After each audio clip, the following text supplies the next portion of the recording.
국가의 3대 요소라는 영토, 백성, 주권 중에 그 중에 가장 중요한 것이 어느 것일까요?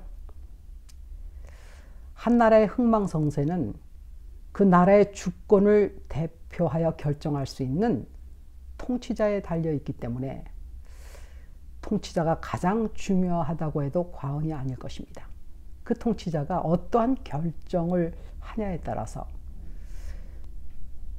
광야인 영토가 옥토로 변할 수가 있고 백성은 자유한 가운데 자부심을 가지고 살아갈 수 있겠지만 반대의 통치자의 경우에는 옥토인 영토가 황폐해질 수 있고 백성은 자유를 억제받고 고통스럽게도 될 수 있을 겁니다. 더 나아가서 그 나라의 주권을 다른 나라에 빼앗길 수도 있겠습니다. 우리나라도 과거에 통치자에 의해서 나라의 주권을 외세에 여러 차례 빼앗겼던 역사적 사실이 있습니다. 그런데 세상 통치자가 하나 알아야 될 것이 있습니다. 그것은 통치자를 통치하시는 전지전능하신 창조주 하나님이 역사의 주관자라는 것입니다. 그 사람이 하나님을 믿든지 안 믿든지 하나님께서는 하나님의 뜻을 성취하시기 위해서 그 사람이 악하면 악한 대로, 선하면 선한 대로 통치하실 수가 있습니다. 하나님의 뜻은 사람의 영혼 구원이죠. 그 영혼을 구원하는 목적은 하나님의 나라에 들어가는 것이 목적입니다.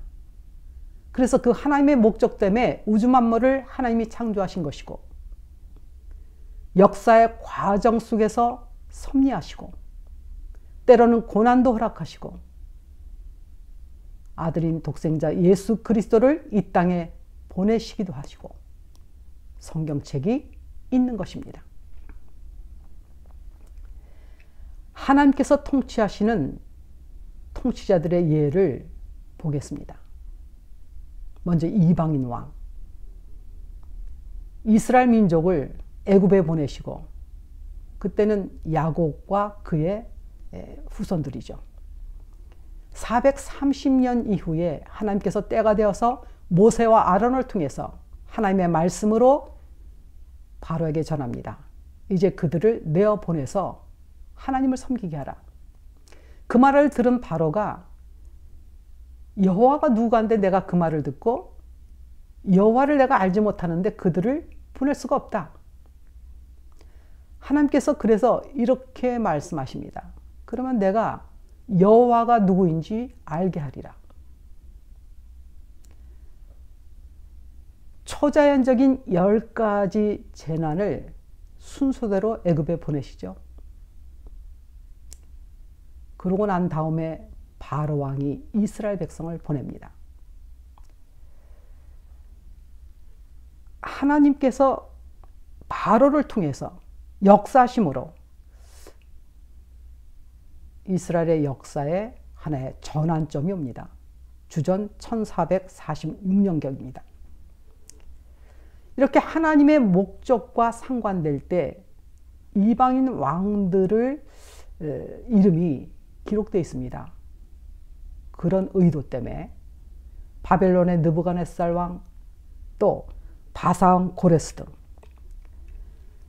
출애굽 이후에 이스라엘을 하나님께서 인도하셨는데 이스라엘이 이제 하나님의 인도하심을 거절하고 이방 사람들처럼 사람 왕의 통치를 구합니다. 그래서 유대 나라가 시작이 됩니다.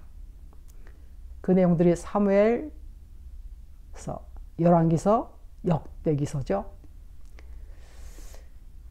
유대인 왕 중에 다윗의 아들 솔로몬이 죽고 그의 네 번째 왕인 르호보암이 왕이 됐을 때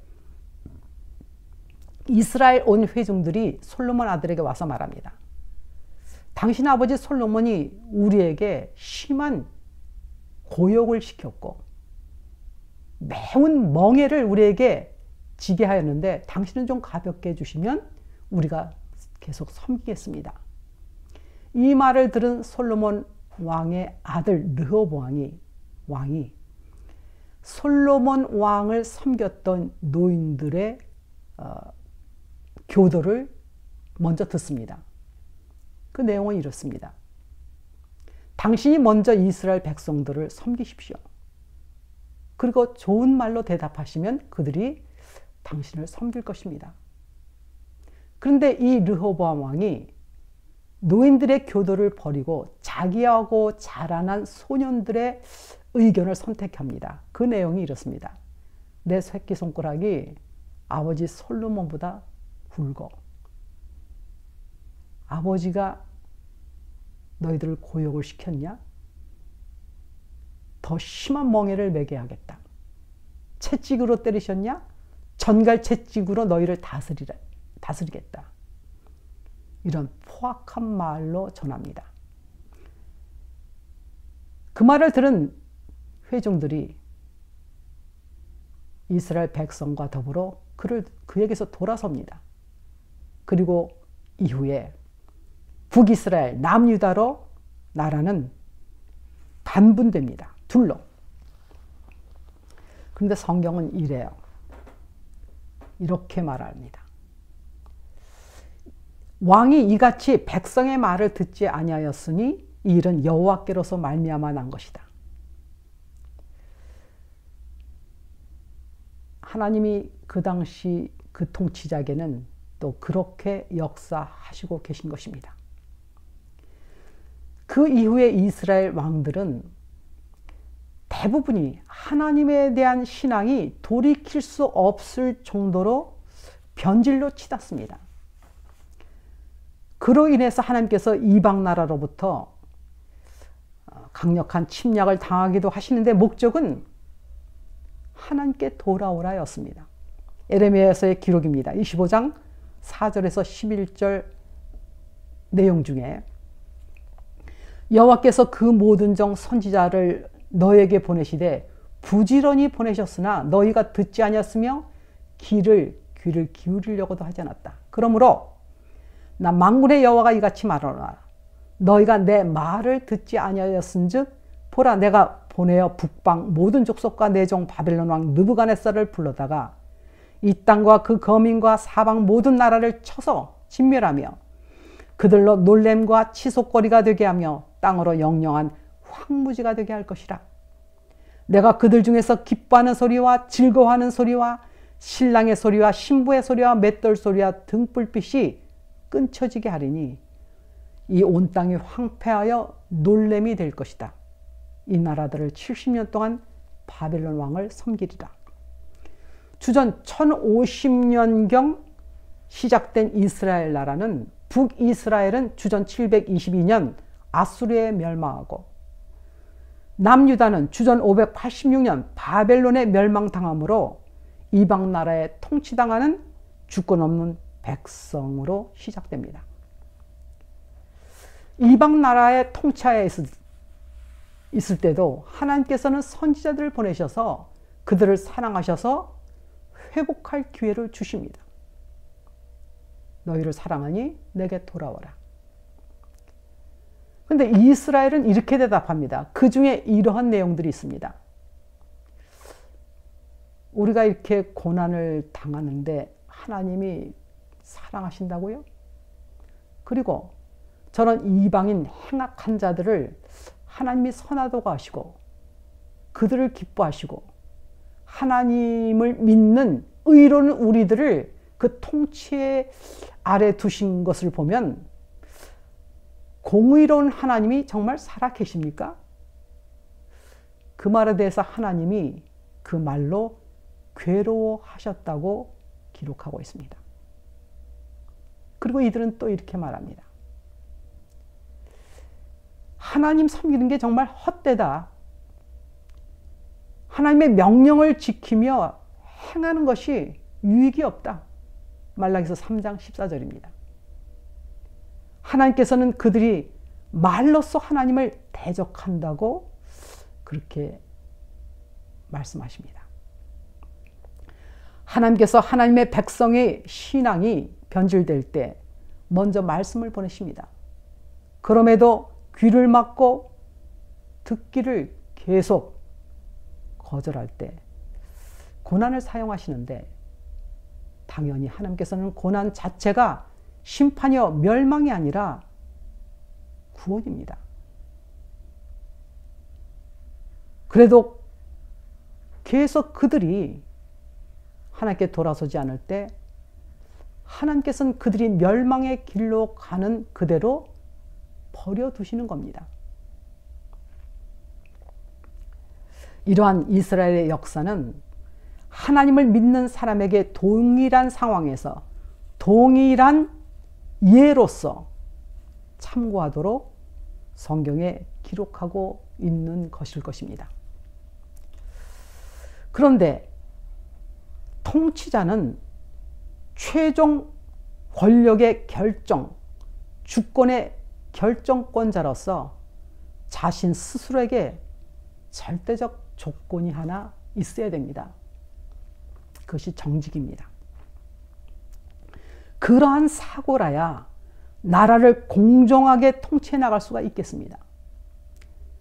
그런데 어떤 통치자는 자신의 목적의 성취를 위해서 거짓을 선택할 때도 있긴 합니다. 그런데 거짓이란 늘 사실과 진실이 드러나게 마련 아닙니까? 그래서 그 거짓과 사실이 드러날 때는 당연히 부끄러워하고 사실을 선택하고 거짓을 버리고 돌이켜야 됩니다. 그것이 보편적 인간 양심의 본능일 것입니다. 그런데 그에 부여된 막강한 권력으로 도리어 거짓을 정당화하고 사실과 진실을 무기력화시킬 경우에는 이성적인 사람들의 경우는 허탈과 공허와 심한 상실감에 빠질 수밖에 없습니다. 내면적 고난에 처하게 됩니다. 사실과 진실을 사람의 절대 가치로 여길수록 정신적 고난은 더 극심에 처할 것입니다. 최고 권력 앞에 무기력하다는 걸 깨닫고 나면 불확실한 미래를 기대하죠. 미래. 나중에 보자. 미래 역사가 증거할 것이다. 또 어느 때를 내가 기다리겠다. 그런데 지금까지도 그래 왔지 않았겠습니까? 역사가? 왜 최고 권력자가 거짓을 붙들면 사실과 진실은 미래에 넘길 수밖에 없습니까? 그 즉각 이길 수 있는 방법은 없을까요? 실은 없습니다. 빛이 오면 동시에 어둠이 사라지고 그러한 자연 원리처럼 사실과 진실이 드러나면 거짓은 즉각 사라지리라고 생각하고 있다면 그렇지 않은 겁니다. 왜냐하면 사실과 거짓 그 자체를 어떤 힘이 붙들고 있냐에 따라서 강한 쪽 한쪽이 득세하게 되어 있는 것입니다. 거짓과 사실은 공존이 불가능한 것이 거짓과 사실입니다. 그래서 거짓된 통치자의 권력을 향해서 진실을 붙든 힘이 없는 다수가 아무리 외쳐보아야 이기는 것은 불가능합니다. 힘이 강한 쪽이 승리하는 것이 세상 원리이고, 그리고 세상 힘 중에 통치자의 힘 이상 강한 것은 없습니다. 하나님이 이스라엘 왕에 대한 평가의 기준이 이렇습니다. 다윗은 하나님 앞에 정직하였더라. 그만큼 통치자의 정직은 귀한 것이요 그만큼 드문 것인가 봅니다. 이후 유다 왕들의 하나님의 평가의 기준은 다윗의 길로 이 사람은 갔다. 다윗의 길에서 돌아섰다. 정직이냐? 반대는 악이라고 말합니다. 그러면 진실과 거짓의 근원은 어디부터 시작했을까요? 하나님께서 사람에게 너는 선악과를 따먹으면 정령 죽으리라고 말씀하셨죠. 그 다음 뱀이 등장해서 너는 결코 선악과 먹어도 안 죽는다. 진리의 근원은 하나님이시고 거짓의 근원은 뱀부터 시작한다는 걸 명백하게 기록으로 시작하고 있습니다. 그런데 사람의 선택은 어땠습니까? 진리인 하나님을 버리고 거짓인 뱀을 선택한 것이 사람의 시작입니다. 그 이후에 사람은 거짓이 자신의 본성처럼 되어버린 것이 인간인 것입니다.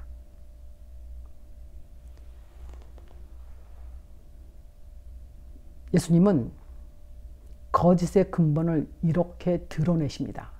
요한복음 8장 44절에 그건 마귀다. 마귀는 처음부터 살인자요. 그 속에 진리가 없으므로 진리에 설 수가 없다. 그래서 거짓을 말할 때마다 지것으로 말하나니 저는 거짓말장이요 거짓의 아비다. 세상의 통치자가 사실과 진실을 버리고 거짓으로 득세하고 있다면 그의 내면은 마귀가 지배를 하고 있는 것이 되겠습니다.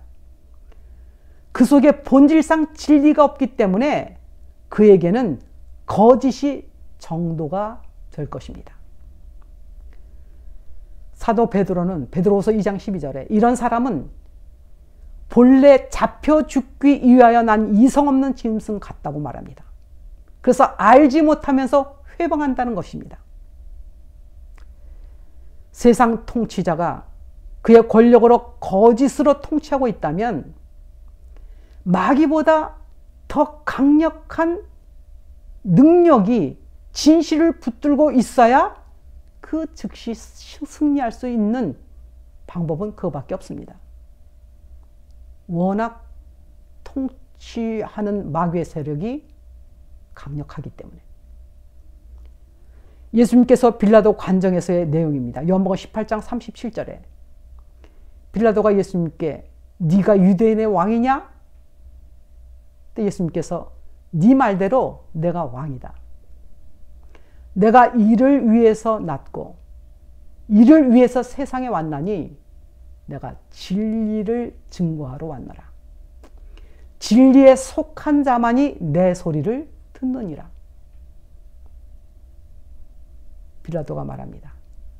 진리가 무엇이냐?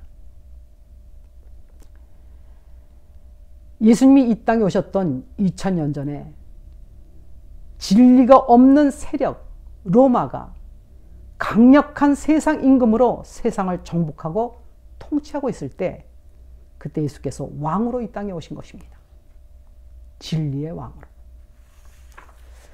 예수님께서 요한복음 6장 33절에 제자들에게만 이렇게 말씀하십니다.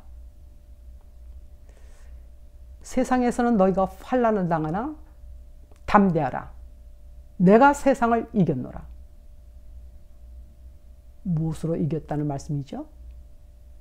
세상은 거짓이요 진리로 이겼다는 것입니다. 세상 임금이 거짓에서 승리할 수 있는 것은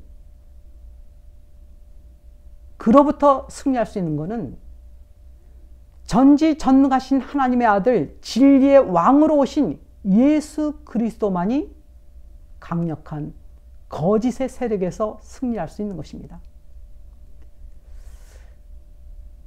거짓의 세력이 자신이 살고 있는 그 나라에 통치자로 인하여 거짓이 득세하고 있고 사실과 진실이 밟히고 있습니까? 그렇다면 이스라엘 역사 속에서 하나님이 주셨던 고난의 의미를 동일하게 한번 생각해 보라는 상황일 수가 있습니다. 내 자신의 본질인 내면의 신앙 상태를 외부를 통해서 보라고 주시는 하나님의 경고는 아닐까 하는 것입니다. 과연 자신은 자신의 심령에서 진실과 거짓, 거짓과 진실을 선택할 때 자신은 어느 것이 득세하고 있다고 생각하십니까? 자신의 내면의 주인은 진리의 왕이신 예수 그리스도이십니까? 자신입니까? 자기 자신의 내면의 진리의 왕인 예수 그리스도가 정말 오셔서 자신을 진리로 통치하고 계시다면 그것은 분명한 실제적 증거가 있게 마련입니다.